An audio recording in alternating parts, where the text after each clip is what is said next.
Hello! Welcome to London కథలు. Telugu vlogs from London. నేనైతే present Kingston వెళ్తున్నాను. క్రిస్మస్ మార్కెట్ అండ్ లైట్స్ చూద్దామని. మీరు చూస్తుందైతే London Waterloo station, biggest station in London. ఇక్కడి నుంచే కింగ్స్టన్ కానీ, ఇంకా డిఫరెంట్ ప్లేసెస్ కానీ వెళ్ళొచ్చు నేషనల్ ట్రైన్స్ తీసుకొని. అండ్ ఇక్కడైతే కింగ్స్టన్‌కి వచ్చేసాను. ఈ స్ట్రీట్ అండ్ ఈ మార్కెట్ అయితే చాలా అంటే చాలా మెమరీస్‌ని అయితే నాకు గుర్తు చేస్తుంది.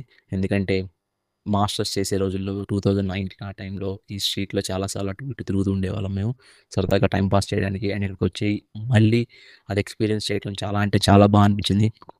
ఇక్కడ చాలా స్టాల్స్ ఉన్నాయి. ఫుడ్ స్టాల్స్ ఉన్నాయి. ఇక్కడ నేను మన ఇండియన్ ఫుడ్ అయితే కొన్ని ట్రై చేశాను. చాలా అంటే చాలా అనిపించింది. కొంచెం ఎక్స్‌పెన్సివ్ అయినప్పటికీ. అండ్ ఈ స్ట్రీట్స్, ఈ లైట్స్ చూసుకుంటూ ఈడెన్ స్ట్రీట్ ఉంటుంది. ఇంకా మంచి మాల్ ఉంటుంది. ఆ మాల్‌లో కూడా టైమ్ స్పెండ్ చేశా. అండ్ వెళ్ళిపోతూ ఆబ్వియస్లీ మనం చదువుకున్న యూనివర్సిటీ తిరుపతిలాగా ఆ యూనివర్సిటీని కూడా చూసి అయితే నా డేని కంప్లీట్ చేసుకొని ఇంటికైతే వచ్చేసాను. సబ్స్క్రైబ్.